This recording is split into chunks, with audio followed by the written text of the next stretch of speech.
It's not often a game takes the world by storm the way Warhammer Space Marine 2 did. The sequel to 2011's original Space Marine game, developed by Saber Interactive, struck the gaming industry like a lightning bolt when it released back in September of 2024, reaching a concurrent player count on Steam of nearly 250,000 players, and that's not even counting those on consoles. This was quite a triumph for a series that was sitting dormant for so long. Not only that, but Space Marine 2 came out to raving reviews and ended up sitting at a very respectable Metacritic score of 82 for its PC release. With that, it was also nominated for a few awards that year at the Game Awards show, with nominations in Best Action Game and Best Multiplayer Game. But me, I was sort of sitting on the sidelines. I wasn't quite convinced that the game deserved my $77 after tax, especially considering it seemed to be a bit light on content when it launched. Back in the day, and by that I mean like 2 years ago, even when I was unsure about a game, I would still buy them with absolutely reckless abandon. And honestly, I was burned by quite a few games along the way. Like, my track record is actually embarrassing, and I'll just say it includes Babylon's Fall, just so you have a general idea of just how bad my judgments are. Anyway, Space Marine 2 was always in the back of my mind, a game that somehow made its way to my backlog without even being purchased yet. Not sure if that's ever happened to any of you, but it seems to be a common theme in my gaming life. But anyway, I finally decided to bite the bullet and grab the game on sale. I mean, it has had a number of updates since launch and likely ironed out a few bugs along the way. So I figured, why not? This video is going to be everything I have to say about Warhammer 40k Space Marine 2. Did you know 99% of you unsubscribe? Hit the subscribe button and become uncommon. So being a direct sequel to a game that came out over a decade ago is kind of a weird start. And honestly, I never even played the first one. However, with that being said, throughout my time in Space Marine 2, I felt like I never missed a beat. If you do end up playing this game and want an idea of what happened in the first one, there are plenty of videos that will summarize that game for you on YouTube. Now, the game essentially follows Titus, a former captain of the Ultramarines who has since been more or less accused of being a heretic, which is about the worst thing you could do in the 40k universe. He has decided to join the Death Watch as a form of self-imposed penance. The Death Watch being an order of Space Marines whose singular duty is to hunt and exterminate all alien threats. Hunting and exterminating threats is about 99.5% of the activity you'll partake in during your time in Space Marine 2, the other 0.5 being customizing and upgrading your Ultramarine. So let me touch on the campaign, as this is probably where you'll actually spend the least amount of your time in. I personally loved the campaign. It was epic, the scale was massive, and Saber Interactive really drove home the atmosphere of a Tyranid invasion. However, this does come with some caveats, some of which are alleviated later on. Let me explain. As epic as the campaign is, it's relatively short, like 7 to 8 hours short, and it felt like it was over before it really got off the ground. Each mission that you go on as Titus with your AI squad or with your own friends is actually quite long. Like, from start to finish would take me around 45 minutes or up to an hour. Of course, each mission would end up featuring a number of objectives to complete as you make your way through battle after battle. The campaign itself is carefully crafted, with the developers highlighting the most cinematic moments for you and your squad to watch from a distance. Each level ends up being a linear experience, and I don't mean that in a bad way. Usually I feel like people associate the word linear with bad, but in a game like this, you really have no choice but to make the experience linear so as to guide the player to those cinematic moments that are waiting for them around the corner. Of course, the game is authentic and super believable. You'll meet a number of well-written characters that all contribute a crucial role in the story. I will say, however, that if you're not fluent in Warhammer talk and lingo, then you might have trouble following some small details. Personally, I have a small idea of what means what, but if you're a newcomer to Warhammer in general, then you might have to do some Googling as to what some phrases mean and some roles in the Warhammer hierarchy. The developers were authentic even if it means alienating people who are experiencing the universe for the first time. And that's not even a bad thing, really. I read some reviews that criticized the game for being overly authentic to a fault. Now, I play all types of games, and certain games are meant for certain crowds. For example, GTA is obviously going to appeal to just about everyone, while a game in the Sword Art Online franchise will appeal to fans of that particular anime. I think I got my point across here, but the game just shouldn't be docked points because it's an authentic Warhammer experience. In fact, it should be praised for that. With that being said, I do have some criticisms of my own. Of course, the whole game is all about killing everything in sight with little to no hesitation. However, the objectives that the game offers up do get stale. There's a lot of holding in a space, securing a position, or going to get this objective from this facility. What makes it stale isn't the gameplay, but it's the lack of variety. For example, there are only 2 factions of enemies you go up against, and I won't spoil the 2 for the sake of someone who has yet to play, but in general, I would have liked to see much more enemy variety and much more variation of strategy to apply against these enemies. The main campaign does offer up some boss fights, but again, that's something I would have liked to see more of, as the boss fights that are there are initially fun, but those same bosses that you fight end up becoming just normal enemies as you progress through the game.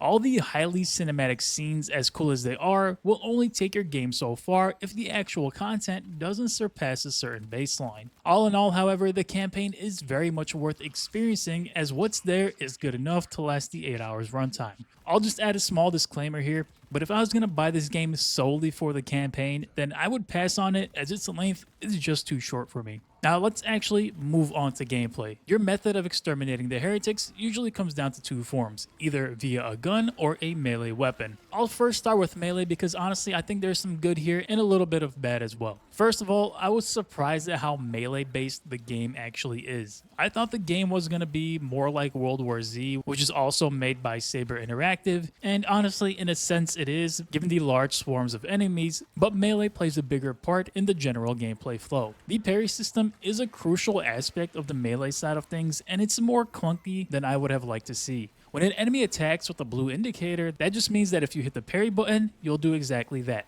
Parry their attack. However, this same parry mechanic can be used even without seeing the blue indicator, but this is where it gets a little bit finicky. There were times where I felt like I timed my parry or block perfectly, but the game simply just doesn't register it and I still end up taking damage. I thought I was doing something wrong at first, but I did end up looking up this problem and it seems to be a pretty common complaint. With that small criticism out of the way, the melee is generally good. The thing about being an ultramarine means you're stuck in these huge sets of armor, so your mobility is highly restricted, and that reflects in how fluid your movement is in combat. You're not a nimble, fleet-footed chainsword wielder, but instead you're a brute whose swings usually require a wind-up. I didn't mind it though. My personal favorite melee weapon was the Thunderhammer. It was just so satisfying charging up a massive swing and clearing up whole groups of mobs. Gunplay is the other half of the gameplay, and it's also pretty good. I wouldn't say great, but we'll go with good. There's a solid variety in the weaponry, from sniper rifles to plasma rifles, semi-auto rifles, nades, launchers, and so on. The general gameplay flow will have you often switching weapons at certain junctures of a mission, if you so choose to. This lets you explore a variety of different playstyles that range from being at a distance or up close and personal. The game does have a class system, but none of that is relevant during the campaign itself. However, I will expand on that in a bit. I'll just wrap up this section by saying that the gameplay is good. I don't think it's great, as it does have some faults with its parry system and general clunkiness, but I do think it's engaging enough to keep me entertained every time I booted the game up. So once you wrap up the campaign,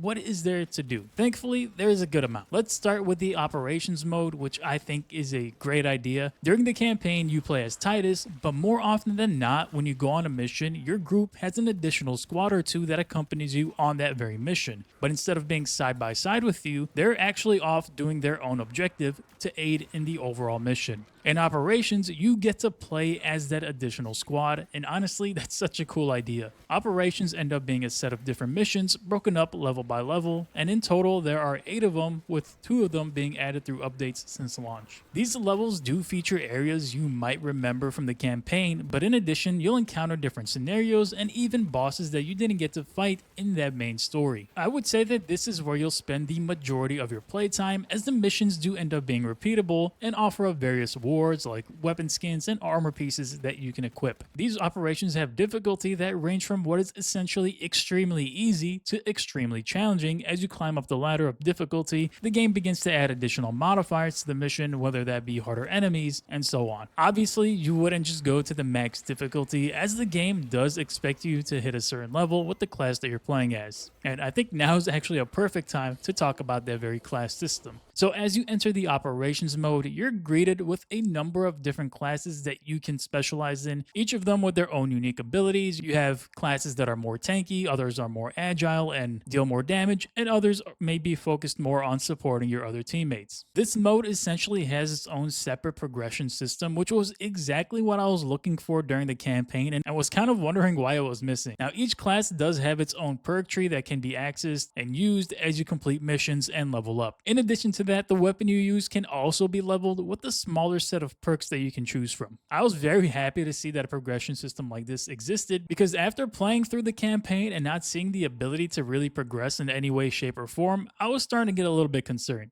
So that's what your typical time with the game will look like. You'll go on an operation with up to 2 co-op teammates if you like, and if the mission is successfully completed, you'll gain XP to unlock new perks and armor pieces as well. What it ends up coming down to is your tolerance for repetition and willingness to push the threshold of difficulty as you progress. Personally, I went through and completed each one of these operations a couple of times and felt like I had my fill of this particular mode. But even then, it did take me about 10 hours or so to do so. But your playtime can end up being limitless, basically. With that being said, I think the progression system is solid. You get a decent amount of build customization in terms of what perks you want to run, as well as which ones to use for your weapons as well. It's not a crazy in-depth system, but it does offer up some nice choice where you can mix and match. So in addition to operations, there's also the Eternal War game mode, which is essentially the PvP mode. Now, I just simply have to mention how surprised I was by this mode and how much I ended up enjoying it, which honestly doesn't seem to be the common opinion. I mentioned earlier that playing as an Ultramarine is pretty slow paced, and the question I had going into the PvP mode was how it would translate into that space. Well, I feel like it translated fairly well. In general, the maps are pretty small, which is a great design choice given that you simply just don't move that fast, so once you die and respawn, you're quickly back in battle a few steps away. There is also a class system that exists in PvP. This one is similar to the one in Operations, but a bit more dialed back. Each class does bring over one special ability that can be used in combat. Now, I've sung this game quite a bit of praise, but in PvP, that's where the game begins to falter for a number of reasons. Firstly, the map selection is ridiculously small. In total, there are only 3 maps to pick from. The design of these maps is also very similar to one another, and it just doesn't feel like much thought was put into them. With only 3 maps, there's also only 3 game modes, so you'll be quickly playing the same exact objective over and over again. My guess is that they probably didn't expect the PvP portion of the game to be something that players really went into, and it just shows the overall lack of focus in that department. However, it's worth noting that every time I did queue for a quick match, I was put into a full lobby or nearly full lobby within 20 seconds, so it's clear there is a PvP population. My personal suggestions for PvP are very simple. Add more map variety, add another game mode or 2, and maybe even consider adding some competitive ranking. The devs have promised more maps in the future, and that's something I'll touch on shortly in the updates since launch section. Now, I do want to quickly touch on performance, as it was pretty hit or miss on the PS5. For the record, I am playing on the base PS5, not the Pro version. The game felt like it was holding a pretty steady frame rate throughout my time in the campaign, but there were definitely moments where the game would slow down quite drastically, seemingly going under the 30 FPS count. These moments were the ones where there was tons of action on screen, from explosions to a lot of things taking place in the background, and it was clear that even on performance mode, these large-scale outdoor moments still are not optimized for consoles. I would have hoped that since it's been quite some time since the game's initial release, that the performance issues would have been ironed out, but unfortunately, it's still not the case. As far as how the performance goes in the PvP mode, I felt like that was a smooth 60 FPS through and through. Now, in general, the game just has some really long load times, like loading into a mission and leaving a mission really can take up to like over a minute at times, which is surprising in this day and age. Usually games will load up really quickly, but not the case with Space Marine 2. I can't speak on the PC version, but this was the performance experience for me on PS5. Now, since launch, the devs have put out a number of updates, all of which I'll quickly summarize here, as well as touch on the roadmap and future updates. So let's start with patch 3.0. This patch introduced ultra-wide support and the ability to play operations with AI teammates. I ended up taking advantage of that my first go around with operations, but honestly, I did enjoy playing with other players a lot more. Patch 4.0 added a new operation and a difficulty level called Lethal, which will really put your skills to the test, along with some balancing updates, which I won't really dig into, otherwise we will be here all day long. Patch 5.0 also added another new operation as well as a new enemy type to encounter in that same operation, and there were also hefty changes to the melee system and also other rebalanced aspects of gameplay like damage increases, and so on. Patch 6.0 was easily the largest that the game has had, with a bunch of new additions. The first of which is a new PvP map, an emote system for communicating with your teammates. They added new finishers, a new enemy type, and additional difficulty levels for the operations. They also added an FOV slider, but only for those on PC, unfortunately. And they also added the data vault, which is an area you can spend research points in to unlock new skins and armor as you complete ordeals in the main campaign and in operations as well. What these number of updates show me is that the devs are clearly committed to the game and the longevity of it, and it's even more apparent with its roadmap. With additional seasons rolling in, we'll soon be seeing a Horde mode update, which I'm sure will be taking the bulk of my time once that's ready to go. Alright, let me wrap this video up. Space Marine 2 is a game that really understands its audience. It puts its best foot forward with a short but epic 8-hour campaign. The post-game content is fleshed out and continues to receive more and more updates as time goes on. Where it falters, in my opinion, is in some of its melee mechanics and general lackluster performance on the base PS5. However, as long as the game continues to get support in the form of new enemies, new modes, and new weapons, then I think it's a game that will often be in headlines up until the sequel is eventually released. Honestly, I really enjoyed my time with Warhammer Space Marine 2 and have no trouble recommending it to someone who is willing to play on past the campaign. The game is one I myself will be revisiting with each passing update just to drop in and see what's going on. So that's going to wrap up my Space Marine 2 review and revisit. Thank you all for watching as always. If you enjoyed the video, make sure to hit that like button, subscribe if you're new here. I'll see you all in the next one.